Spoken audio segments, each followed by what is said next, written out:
My head is so hot after watching that game. Absolutely embarrassing. I can't stress it enough. Absolutely embarrassing. That is the worst Manchester United team that I have ever seen. And I'm 27 years old. They're in the midst of an absolutely shocking season. They're coming off 3 straight losses without scoring a goal. We have the potential of going 8 points clear with the game in hand at the top of the league. We're playing our biggest rivals. And that is what we produce. I genuinely can't believe what I witnessed today. I mean, how some of these players played today. It was as if tonight was the first time they've ever played with each other. Honestly, United could have even won that game at the end if Maguire didn't miss an open goal. Imagine how embarrassing. It's embarrassing already, but imagine how embarrassing it would have been to lose at home to that Manchester United team this season. It wouldn't have even mattered where we are, top of the league, and doing so well in the Champions League and everything. We would have been clowned forever. But this is bad enough. I can't believe that performance today. I just can't believe it. I can't believe how some of those players played today. We're going to get into the player ratings, but Trent Alexander-Arnold, oh my God. Oh my God. If that was not one of the absolute greatest all-time stinkers, then I don't know what it was. And it certainly begs the question of, is he even arsed? Is he even arsed? But not just to put it on one player, because as a team today, 95% of the players were absolutely crap. And I can't believe that we've actually dropped points to them. To them.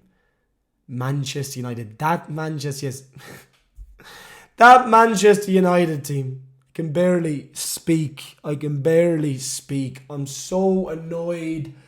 I've had to calm myself down after my stream so I can post this video, and I still feel about probably just 2% less angry as I was as the final whistle went.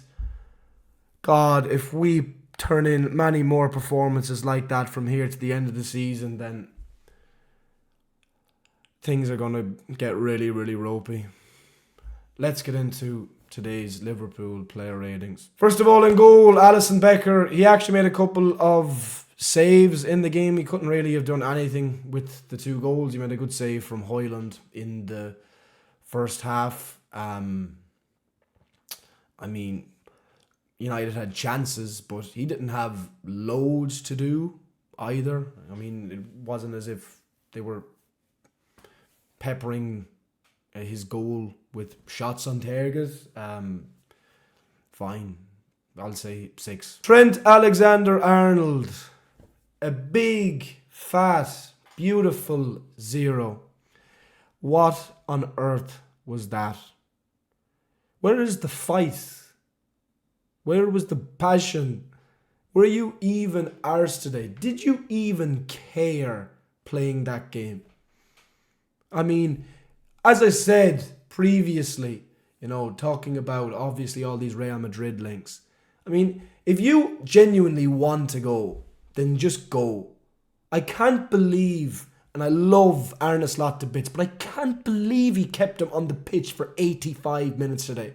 With Conor Bradley, we have a player who wants to stay at the club, who wants to give 110% for the club. And if it's a case of Trent wants huge money, or if it's a case of Trent wanting absolutely enormous money, more money than everybody else, or he'll go, then just go. Because that was not just a bad performance from Trent today. That was not just a bad performance. You could see even in his expression, you could even see in how his demeanour throughout that game. He barely even looked arsed. Seriously. I mean, this is your boyhood club, man. This is literally Liverpool Football Club. You're a scouser.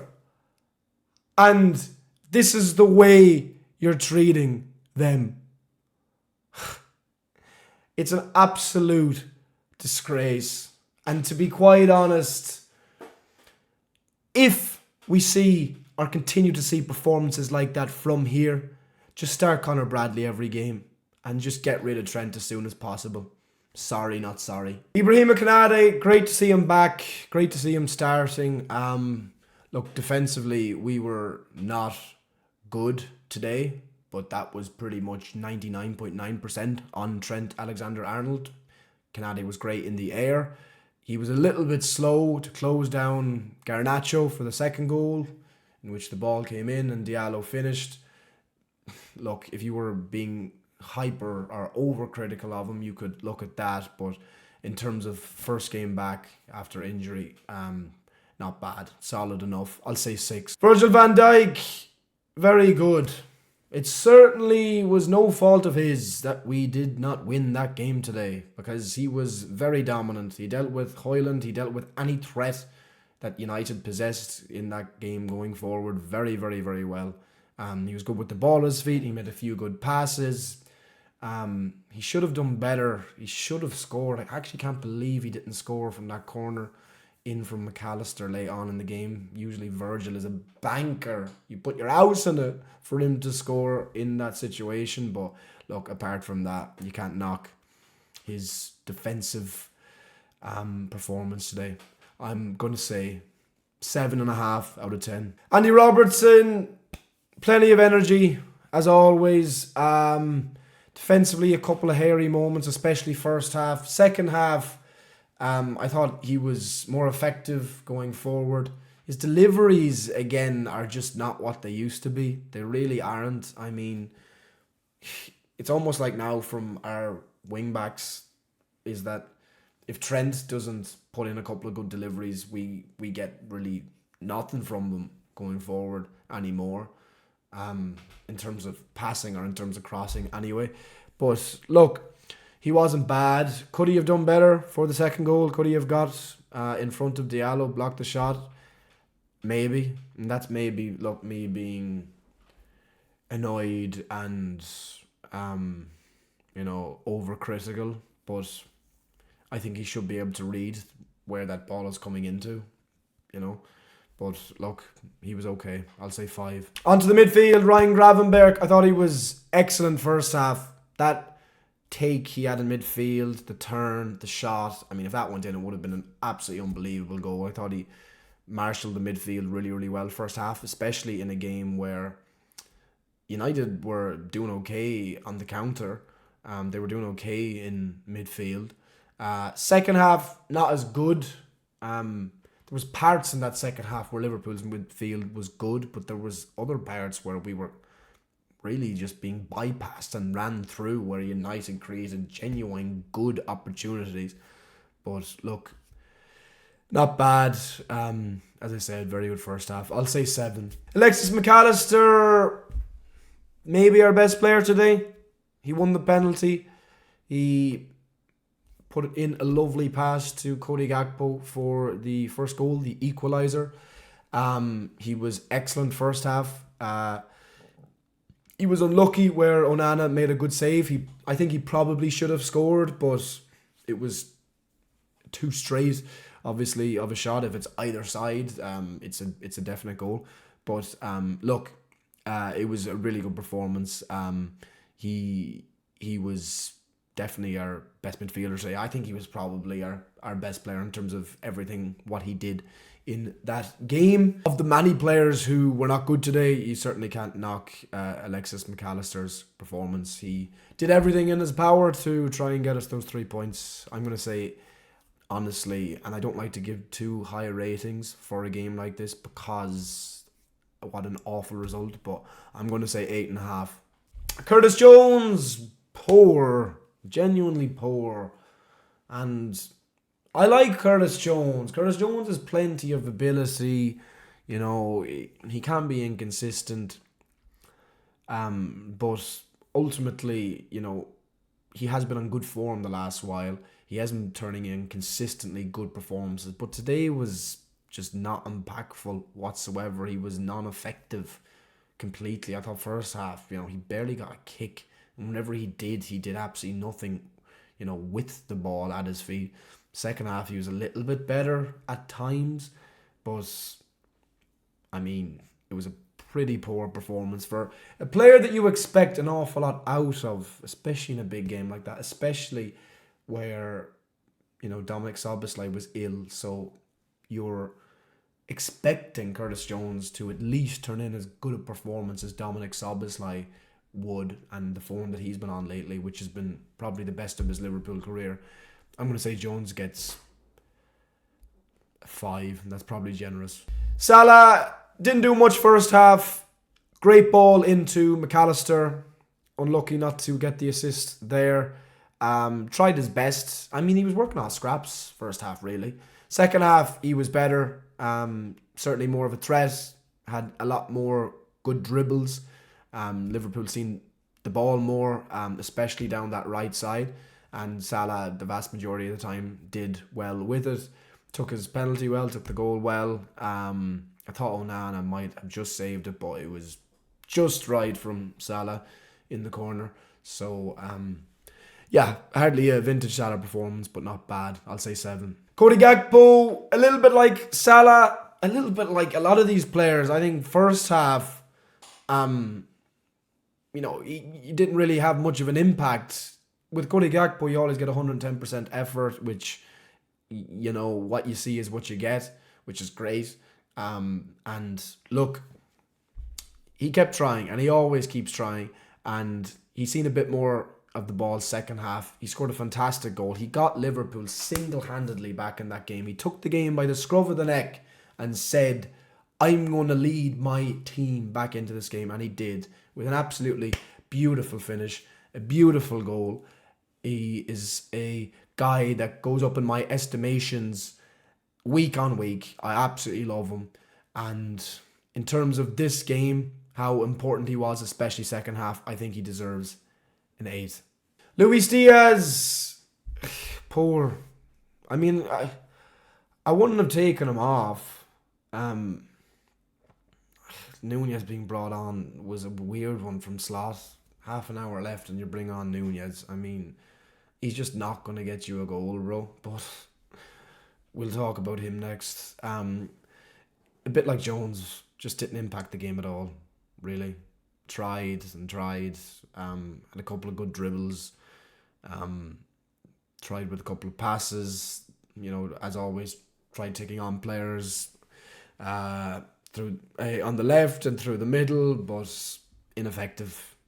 A quiet night, and look, it could have got better. It certainly could have got better if he was kept on the pitch. I certainly would have preferred it, as I said, instead of Darwin Nunes coming on in place of him, but not good. 4. On to the subs. First up, Darwin Nunes came on with a half an hour left, as I said, for Luis Diaz. He just adds nothing. Give me a break. He just adds nothing. He got into a couple of positions, to be fair to, was it Euro for United, made a great tackle on him in the box, where he certainly got the ball, and Nunes was unlucky there. He probably wouldn't have scored anyway, but he just adds nothing. Jota comes on, and he adds a threat to goal. He'll have a few shots. He'll get in the right areas. Nunes adds nothing, and the sooner I think that everybody realizes that, the better. I would never, ever, ever. And I know, look, Arne Slot, I have 110% trust in the manager, and I believe he absolutely knows best, but I would never, ever, ever be bringing Nunes on in a game like that where Liverpool need a goal, because he's just never going to get it. He adds nothing at all. I'll say it again, even off the bench. AC Milan are interested. Please, just let him go. Just let him go. Please, because I'm just so tired of it at this stage, especially in big games like that. I'm going to say Nunes gets a 3. Diogo Jota came on. Look, as I said, got in better areas for the wide players. Made some good runs. Had a couple of shots that were blocked. Got in a couple of good positions. I thought he was decent. I thought his link-up play was decent. Jota always gives you something when he comes on. Even if it's not a goal, he will give you, an added threat, more of a threat, certainly, in front of goal. But he's a very tidy footballer as well. We all know that. He's good with both feet. And I didn't think he was great tonight coming off the bench. None of our subs really were. But he was okay. He was unlucky in a couple of moments. I'm going to say Jota gets a 6. Harvey Elliot only came on with a few minutes left. Didn't see an awful lot of the ball. Gave 100% as ever. I'll say 5. Connor Bradley played the same amount of time. Came on at the same time as Harvey Elliot. But he did more in those 10 minutes that Bradley, that he was on, than Trent did in the entire game. And I want that. We need that. And as I said, Bradley will be licking his lips looking at Trent's performance today, because he has obviously just come back from injury. He's got to have more of a say now in this team if Trent is putting in performances like that. Don't get me wrong, Trent has been very good at times this season too, but there has been some performances where he's been really poor, but that today was beyond poor. And Bradley came on. He nearly scored. Onana, to be fair to him, made a good save. He was an outlet going forward. I thought defensively he was decent enough for the 10 minutes. I'm honestly going to say 7. And finally, the manager, Arne Slot. Well, look, in terms of the 11 today, I don't think that you can say that he got anything wrong. Maybe you could have said Elliot should be in the midfield, or maybe you could have said Jota could have started. Obviously, Diaz didn't have a great game, but look, that front three has been our best front three all season, so I don't have a problem with that. I don't have a problem with the team that he picked. The subs today, though, is a weird one. We have to talk about what I mentioned earlier, leaving Trent on, having definitely his worst performance of the season, leaving him on for 85, 86 minutes, bringing on Darwin Nunes with a half an hour or more left when you need a goal. Unlike him, and even at times in that game, even when we went 2-1 up, we were good for a few minutes afterwards, and we kind of lost control again, and obviously they scored. So, I don't think you can say it was Arne Slot's best day in the job. Look, things like this will happen, and obviously I think today is more on the players absolutely than the manager. But yeah, I think I'll have to say Slot gets a 5 today. So there is my Liverpool player ratings for today's awful result against Manchester United. I am very annoyed. It is going to be a while until I can properly get this out of my head. We have Forest next week, which is a much tougher game than today, away. So, well, actually, no, it's 2 weeks. Our next Premier League game is Forest. Look, today is fine if Liverpool can, get back in the right direction, get back to winning ways against Forest and for following games after that in the Premier League and more, but today was unacceptable. Today was pathetic, and a couple of players today especially were just beyond poor. And look, we'll see. We can't afford many performances like that from here to the end of the season. There's a lot of football to be played, and if we play like that and allow teams like that Manchester United team the chances and the kind of the foothold that we gave them in that game throughout at Anfield at home, then as I said, it will make things a little bit nerve-wracking. We're top of the league. We are top of the league by 6 points. We have a game in hand on Arsenal. So it could be 9 points, but that feels awful today. That feels like a loss. And that's our worst performance, worst results of the season, without doubt. Anyway, if you like the video, please give me a like If you enjoyed the video, please give me a like. Subscribe to the channel if you are new. I'm really hoping that I can hit 4,000 subscribers by tonight. And thank you very much for watching. I really appreciate it. The Reds will be back, but that tonight was embarrassing. I know I might say that word a lot, but it was. It was. You can hear it in my voice, I'd say. Not good. Unacceptable. See you in the next one.